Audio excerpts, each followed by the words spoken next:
ज़्यादा अच्छा होगा, क्योंकि मैं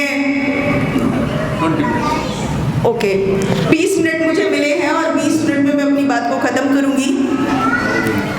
सबसे पहले देखिए, अभी तक जितने भी हमारे महापुरुष आए, उन्होंने सभी ने हमको जगाने का काम किया, क्योंकि सदियों से हमारा समाज अनभिज्ञ है, सोया हुआ है, सच्चाई को नहीं जानता और जैसा जिसने बता दिया वैसा ही मान लिया।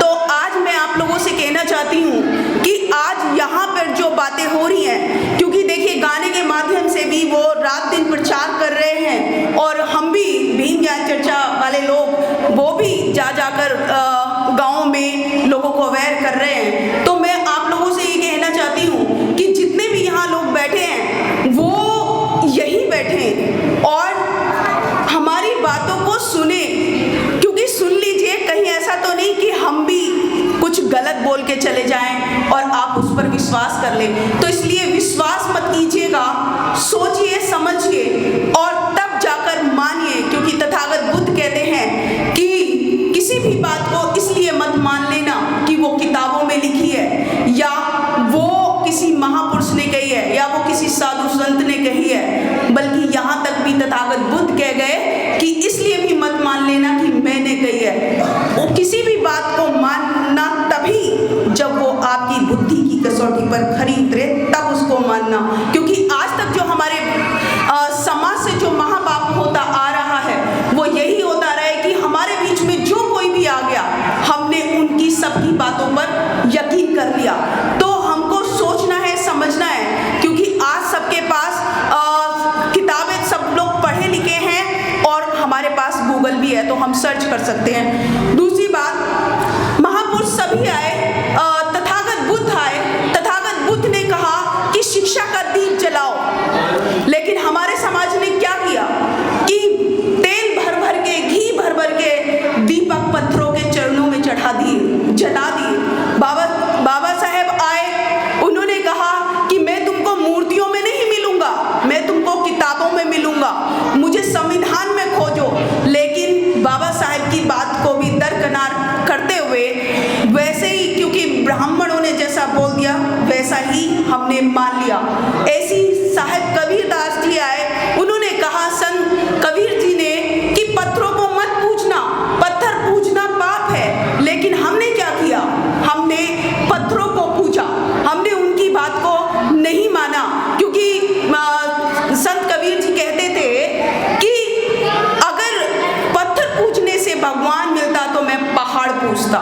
लेकिन ऐसे ही संत रविदास जी आए, उन्होंने कहा कि ये जो ब्राह्मणों के वेद पुराण है या वेद जो है, इसमें बहुजन समाज के लिए वेदना है, इसमें इसलिए ये ब्राह्मणों के जितने भी धर्म शास्त्र हैं उनको मत मानना। लेकिन हमने क्या किया, हमने ब्राह्मणों के अनुसार ही सारे कार्यक्रम अपने घर में करे। और इसी तरीके से क्योंकि संत रविदास जी आए और संत रविदास जी ने कहा कि अलख निरंजन जाग जाओ, लेकिन हम नहीं जागे, हम अभी भी सोए हुए हैं। ऐसी ही ज्योतिबा फूले आए, ज्योतिबा फूले ने कहा कि मानसिक गुलामी शारीरिक गुलामी से कहीं ज़्यादा खतरनाक है। लेकिन फिर भी हमने अपने दिमाग की बेड़ियों को खोला नहीं। आज भी भले ही बाबा साहेब ने अपने संविधान के माध्यम से हम लोगों को आज़ादी दिला दी, लेकिन अभी भी हम मानसिक रूप से गुलाम हैं। हम जिस दिन हमारी मानसिक गुलामी दूर होगी, तब हम अपने समाज के लिए, अपने देश के लिए कुछ भला कर पाएंगे। इसी तरीके से जगदेव जी आए, उन्होंने कहा कि ब्राह्मण वो जहर है, यानी कि ब्राह्मण वो जहरीला सांप है कि अगर उसका डसा हुआ, सांप का डसा हुआ तो केवल एक बार मरता है, लेकिन ब्राह्मण वो सांप है कि जो बार बार डसता है और आपकी आने वाली पीढ़ियों को भी खत्म कर देता है। इसलिए हमको ये मानना पड़ेगा कि जो ब्राह्मण का जो पत्रा होता है वो सबके लिए खतरा है, क्योंकि ब्राह्मणों का पत्रा और सबके लिए खतरा। खतरा किस लिए? क्योंकि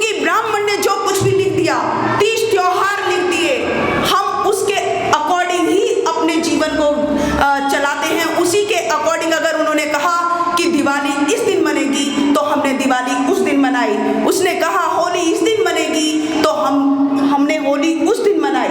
हमने कभी अपने दिमाग से सोचा कि हम दिवाली क्यों मनाते हैं, हम होली क्यों मनाते हैं? क्योंकि पूजा भी तो उसकी करनी चाहिए जिसकी हमको पूरी जानकारी हो, लेकिन हमको पूरी जानकारी नहीं। जो भी चलता आ रहा है हमने उसी को मान लिया, यानी कि आज भी हम लकीर के फकीर बने हुए हैं।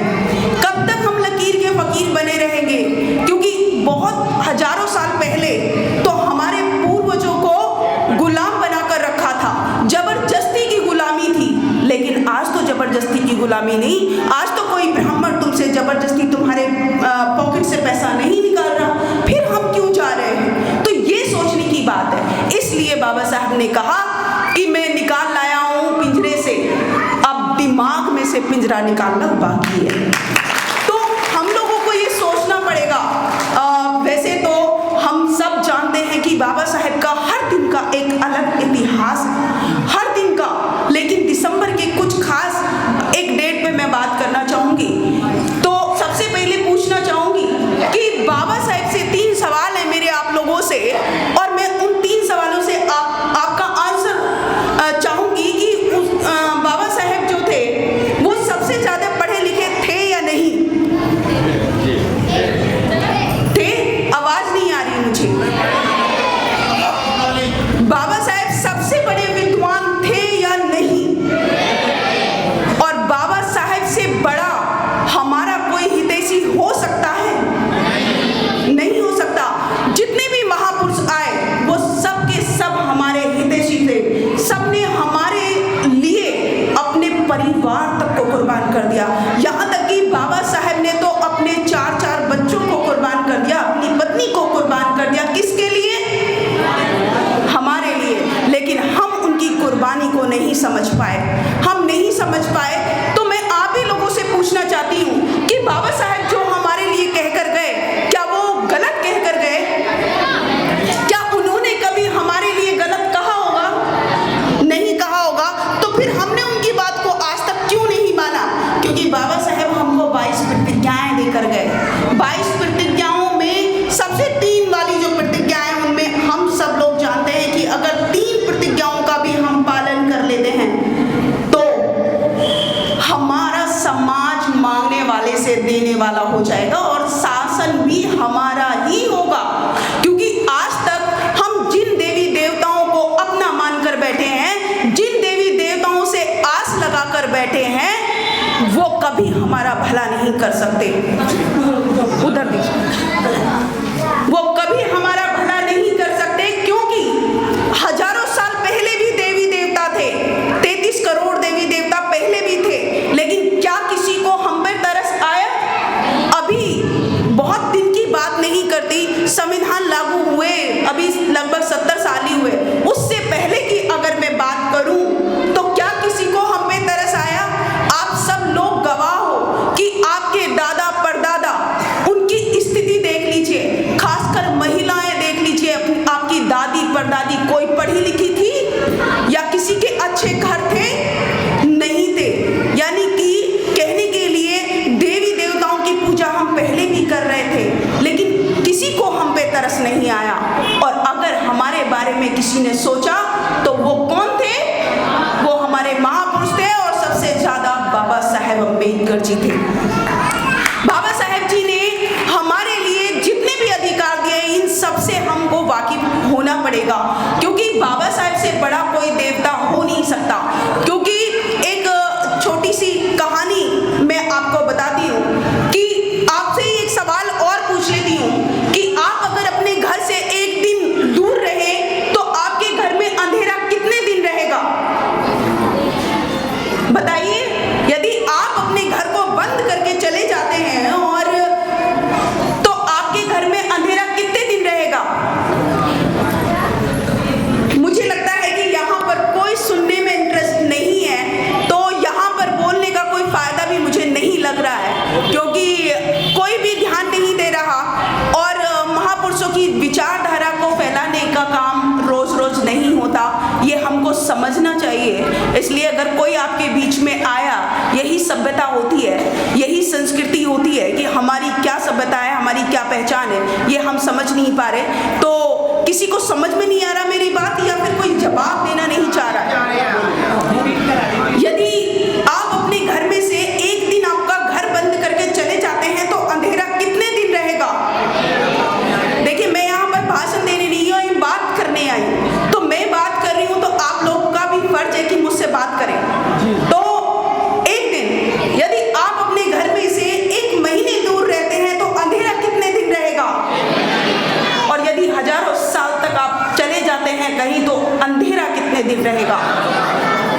और जब आप वापस लौट कर आते हैं और माचिस की एक तिल्ली से अपने घर में कैंडल जलाते हैं तो अंधेरा कितनी देर में दूर हो जाएगा?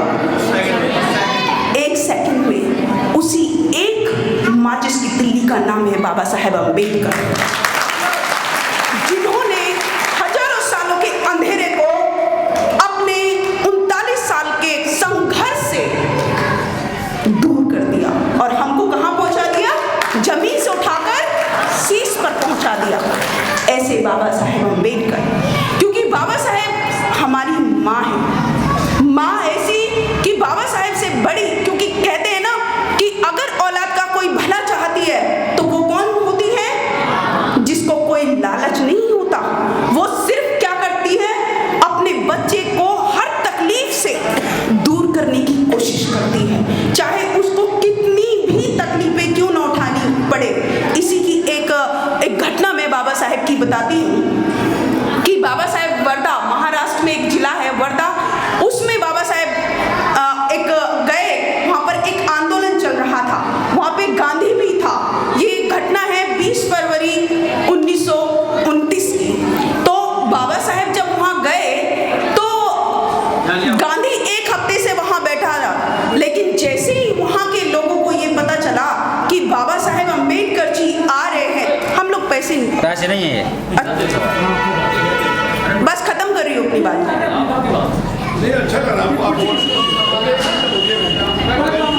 लोगों की डिमांड है कि मैं 1 घंटा बोलूं, लेकिन 1 घंटा तो मुझे शायद कोई सुनेगा नहीं। चले खैर, तो मैं 20 फरवरी 1929 की एक घटना बाबा साहेब के बारे में बताना चाहती हूँ कि बाबा साहेब महाराष्ट्र के वर्धा जिले में एक आंदोलन चल रहा था जिसमें गांधी भी था और गांधी बैठा हुआ था।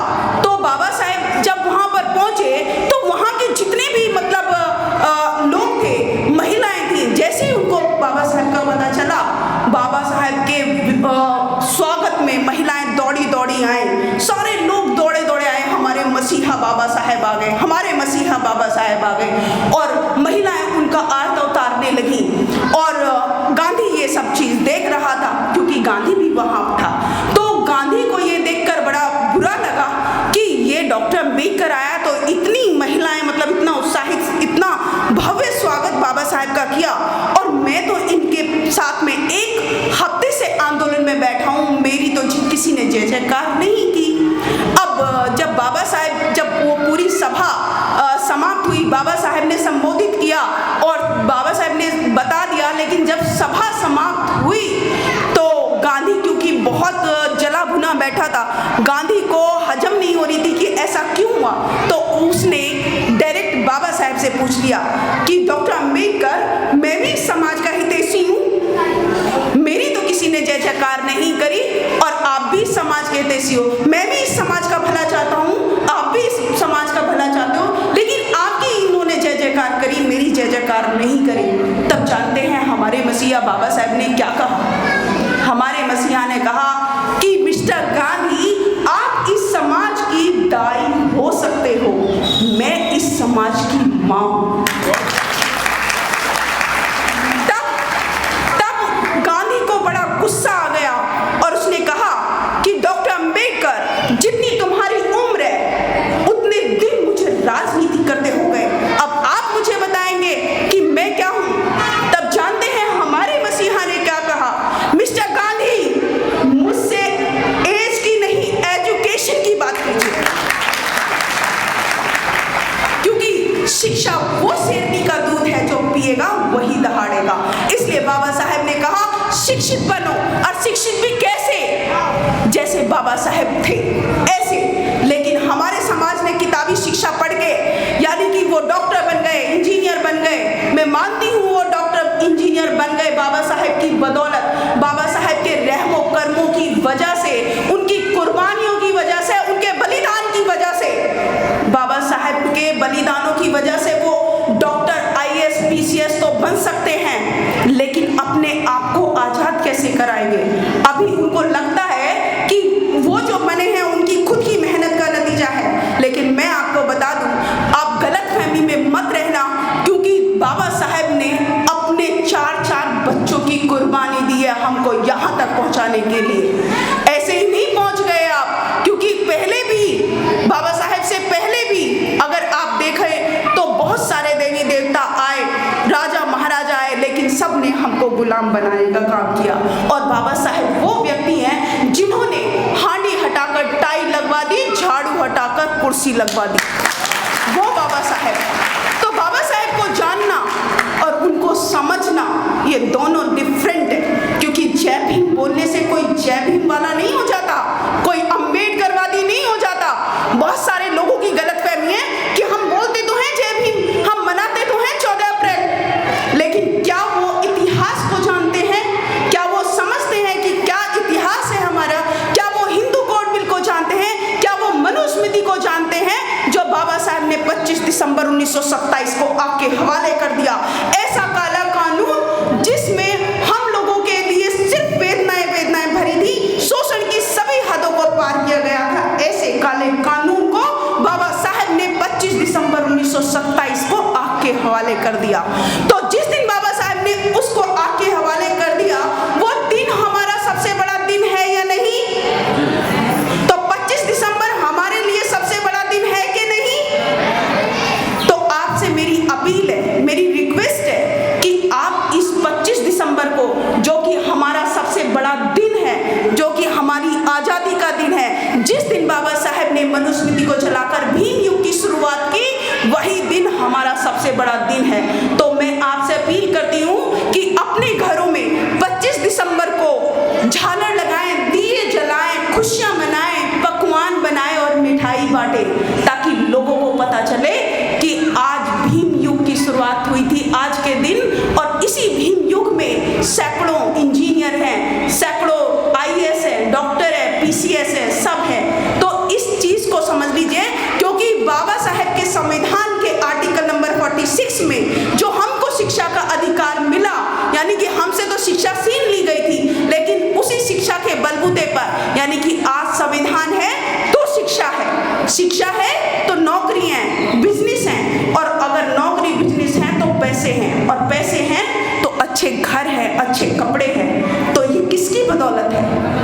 ये बाबा साहेब के संविधान की बदौलत है। और बाबा साहेब ने कहा कि यदि मुझे जिंदा रखना है, यदि अपने आप को सुरक्षित रखना है, यदि अपने बच्चों के भविष्य को सुरक्षित रखना है, तो संविधान की रक्षा करना हमारा परम कर्तव्य है, और ये चीज हमको करनी है। तो क्योंकि बहुत सारे वक्ता हैं,